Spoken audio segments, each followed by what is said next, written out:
la realidad de lo que significa la educación más allá del lugar clásico que tenemos a la mano, que son los centros educativos. La educación parte por la casa. Entonces, la participación de los padres de familia es clave dentro de lo que queremos realmente transformar dentro de una sociedad.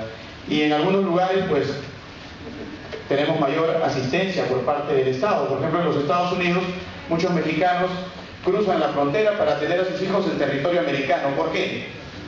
Porque si nace el niño en los Estados Unidos de América, el Estado americano tiene que acarrear con todos los gastos nutricionistas que hemos escuchado en las exposiciones anteriores. Tiene todo, absolutamente comida, la responsabilidad total por parte del Estado, por el solo hecho de que el niño nació en los Estados Unidos de América, por más de que los padres no estén documentados, o sea, no tengan legalidad en el país del norte. Y esa historia ya la conocemos, una historia bastante dramática. Últimamente están cambiando las leyes en el estado de Arizona, por ejemplo, y se está poniendo cada vez más difícil, más complicada la situación. De allí que ellos no se atrevan a legalizar a la gran cantidad de peruanos que viven en los Estados Unidos, ¿no? Porque en automático pues tendrían que responsabilizarse por una gran, repito, cantidad de gente que está simplemente buscando un norte en tiempos de dificultad, donde ya la historia es diferente, es adversa, ya se siente la crisis económica también en esos países desarrollados. Si te diriges, por ejemplo, a un microbús aquí en la ciudad de Lima y ves a un joven o a un adolescente que ante la presencia de un anciano pues no le da el asiento, ¿no? Y tal vez este muchacho tiene las mejores notas, está a punto de graduarse o ya se graduó de quinto año de secundaria con las altas notas que exige de repente el reglamento, matemática, química, física. Pero a la hora de pensar en ese momento importante de lo que significa la educación, pues no se para, no le da el asiento al anciano. Y pobre de aquel que le diga, mire joven, por favor, déle el asiento. Es capaz hasta de pelear por defender su cansancio o lo que le venga en gana. Entonces estamos ante una situación también de darnos cuenta quién merece más ser llamado educado, porque más allá en el mismo microbús encuentras a un anciano, tal vez ignorante, campesino, como quieras, un trabajador de la calle, pero que al ver al anciano pues le da el asiento. No pasó por ninguna universidad, no terminó de repente el quinto de secundaria y resulta que este señor sí le da el asiento al anciano. Entonces, ¿a qué llamamos educación? Aquel que sabe mucho en matemática, física, química, y amén de lo que significa la parte legal, que tenemos bastantes abogados, incontables, y los problemas cada vez son más. Deberían estar absolutamente solucionados nuestros problemas por la cantidad de abogados que tenemos, y sin embargo no es así. Entonces la educación la tenemos que comenzar a trabajar desde la casa, desde la familia, para ver de qué manera revertimos este autismo que tenemos en la familia. Ingresa un familiar a nuestra casa, un tío, por ejemplo, y resulta que los hijos no saludan al tío. El padre tiene que llamarle la atención, oye, saluda a tu tío. ¿Qué pasa con la cultura familiar? ¿Qué pasa con la casa? La educación de familia la estamos perdiendo. Entonces, ¿qué sucede cuando nos vamos a la parte nutricional? Vamos a encontrarnos con situaciones totalmente paradójicas. Resulta que si nos vamos hacia, por ejemplo, las comunidades nativas, los Yanesha, los Campas, allá por la selva central, donde he tenido la suerte de dar clases, bueno, hasta hace poco, ir hacia la selva central y conversar con un paisano étnico, nativo, era compartir tal vez un masato, pero actualmente ya no quieren tocar masato. Y el masato es a base de yuca, un macerado nutritivo. Ahora no, ahora consumen cervezas y gaseosas y todo lo demás. Entonces culturalmente estamos perdiendo nuestra identificación. Y nuestra identificación primigenia parte precisamente de esos elementos nutritivos que le sirven, por ejemplo, a los astronautas para poder consumir menos peso en el espacio y no perder su estatus nutritivo cuando están por allá. Sin embargo, nosotros aquí en la Tierra, pues no, somos ajenos a todo eso, no nos importa, lo vemos como una película. Entonces, desde el punto de vista nutricional, es el propio Estado el que permite ese bombardeo de información nociva para la nutrición de nuestros hijos, para la nutrición de la familia. Y esto lo podemos observar también en lo que significa la actualidad, la actualidad política, que dicen los sondeos de opinión. Los sondeos de opinión nos dicen de que los que están arriba en las encuestas son aquellos que invirtieron más en nosotros. ¿Invirtieron en qué? ¿En comunicarse con nosotros? ¿En hablarnos como seres racionales con nosotros? ¿O invirtieron en publicidad, en empapelar la ciudad, en embasurar la ciudad, en embasurar incluso los medios de comunicación, con un lenguaje poco educativo, ¿no? Incluso con disparates? Y sin embargo, ellos son los que están ocupando la cima de las encuestas. ¿Qué pasa con el pueblo? Hemos perdido un poco la conciencia de lo que nos están vendiendo estos señores. El partido que represento no invierte en afiches grandes. Quien habla no tiene ningún afiche grande en la ciudad. Ni creo que lo tendría tampoco, porque el voto no debe ser tratado de esa manera. Al ser humano debemos tratarlo con raciocinio. ¿A quiénes nos estamos dirigiendo? ¿Nos estamos dirigiendo a seres inconscientes? ¿Tenemos una jauría de votantes? ¿O tenemos seres racionales? Ese es el gran dilema que también lo permite, que este artículo lo impide. Acá dice que no debemos tener monopolios, exclusividades. Y sin embargo, para el día 3 hay una exclusividad. No van a participar los partidos que no están figurando dentro de las encuestas. O sea, los que invirtieron más sí van a participar de este debate, del último, del crucial, del que nos va a llevar al próximo presidente de la República, el salvador de todo esto. ¿Ustedes creen en eso?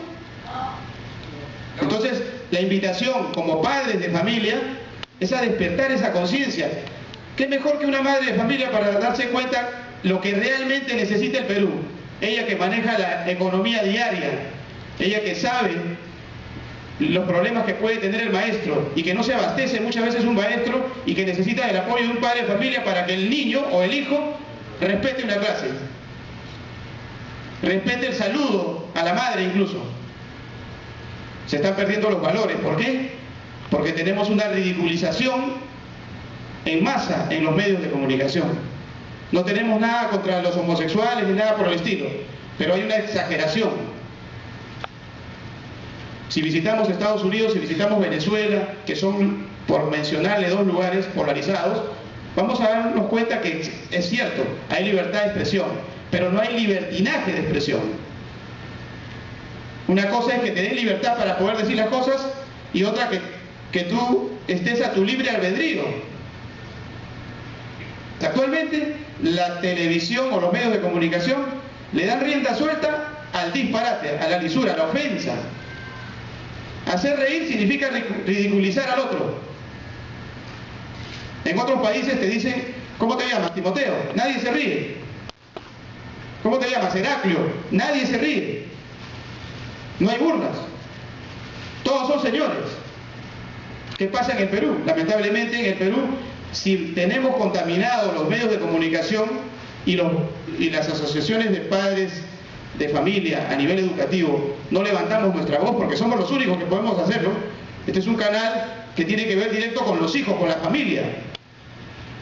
Y bueno hubiese sido que hubiésemos tenido más quórum. Pero creo que el efecto cadena puede repercutir. Por aquí me decía que cada madre de familia domina un sector amplio y puede ser retransmisor de lo que les estoy diciendo, ¿no? Porque si nos silenciamos, ¿de qué nos quejamos entonces? Si terminamos aplaudiendo a determinado señor que se deja agarrar ciertas partes de su cuerpo o no sé, ¿de qué nos vamos a quejar más adelante? Si terminamos eligiendo a un señor que ni se acuerda de la carretera de su pueblo y que estuvo 5 años en el gobierno y no hizo nada, ¿de qué nos vamos a quejar después entonces? A nivel de lo que significa el plan de gobierno de justicia, tecnología y ecología, usted puede visitar nuestra página web y ahí va a encontrar algunos datos importantes que son amplios. Solamente voy a mencionar algunos. Por ejemplo, bueno, todos los candidatos dicen que hay que invertir más en educación. de 6 a 7% del Producto Bruto Interno. Nosotros también estamos de acuerdo en eso. Hace falta mayor dinero, mayor inversión en la educación. Pero no podemos hablar de educación divorciados, por ejemplo, del factor social, del factor salud, del factor económico. Todo tiene que ser un solo engranaje. Entonces, para que exista ese engranaje, hace falta una nueva era. ¿Y cuál es la mejor era la que se está viviendo actualmente? ¿Cuál es la era que vivimos actualmente? La era de las computadoras, la era de la cibernética. Con la cibernética podemos simplificar todo, absolutamente. Esta reunión podría salir virtualmente y cada uno de ustedes podría estar en sus lugares de trabajo, sus lugares familiares. Incluso a través de esa comunicación ustedes podrían tener 50, 40 personas monitoreando una señal similar a la que estamos viendo. Y quien habla podría estar aquí con otra cantidad de gente y en diferentes lugares podríamos estar bombardeando, no con lo que nos bombardean los políticos tradicionales y que ocupan la cima de las encuestas, sino con lo que necesita el pueblo, que es escuchar al pueblo. Otro detalle que estamos observando en estos días es qué sucede con los candidatos. Los candidatos hablan como si fueran los salvadores de la patria. Y el pueblo silencioso, mudo. En Jicamarca solamente van, si es que han ido, a propósito de estos momentos electorales. Y de ahí no se aparecen más. Entonces, ¿qué se tiene que hacer? Hay que invertir la situación. Hay que escuchar a los dirigentes, a los representantes de Jicamarca, por poner un ejemplo, ¿no? Y luego, al final de la exposición de ellos, la respuesta tiene que ser corta por parte del candidato. Simplemente decirle, bueno, puntualmente vamos a hacer esto y se acabó. Porque lo demás es demagogia, lo demás es engaño, y no podemos seguir expuestos a ese engaño recurrente. Tenemos casi más de 20 años en este plan, con las mismas personalidades. Si ustedes revisan bien, se van a dar cuenta que estos personajes ya son tradicionales dentro de la política peruana. ¿Y dónde están los economistas? ¿Cuántos economistas no se han graduado en el Perú? ¿Qué? O sea que la Católica, la San Marcos no sirven. No puede ser. Algo está pasando. Hay una exclusión. Así como sacan a Justicia, Tecnología y Ecología del debate final y a los demás partidos políticos, igualmente nos están sacando a los demás. Claro, de pronto me escuchan a mí y dicen, oye, ¿este quién es? No nos conviene. Ese tipo de lenguaje es peligroso. Y ellos sí se organizan, ¿eh? Ellos sí se unen. ¿Cómo? Con la cibernética, y nos bombardean a través de los medios de comunicación. Y nosotros, como no estamos preparados, al final terminamos pues siendo parte de la jauría, del rebaño, lamentablemente. Pero creo que ha llegado el momento de ese despertar. Yo los invito a que reflexionen al respecto. También es importante explicarles que para poder hacer todo esto es necesario involucrarnos más con la participación de la gente, pero en su comunidad, en su geografía y en su historia. Hay que recuperar a nivel de educación cívica, ya no existe. Por eso que se ha perdido el civismo. Geografía e historia son débiles, ¿eh? Por eso que cuando aparece un señor que de pronto tiene nuestros rasgos indígenas, obedece más a mandatos Madrid-Musa que al clamor de su pueblo, ¿no? Porque no hay esa identificación plena con su historia, con su geografía. ¿Se dan cuenta? Entonces, si queremos en algún momento a través de estas, tal vez, situaciones que nos puedan proyectar a nivel internacional, algunos de nuestros hijos se pueden ir al extranjero a estudiar, ¿por qué no? Con becas. Pero si no los preparamos bien, cuando regresen van a venir transformados. Y todos aquellos valores que recibieron aquí, como fueron muy débiles, pues no van a poder contrarrestar a lo que significa la hegemonía del poder a nivel mundial, ¿no? Entonces tenemos que preparar mejor a nuestros hijos, nutricionalmente, dándoles buena comida, pero lo más importante, creo yo, esa nutrición espiritual hay que recuperarla.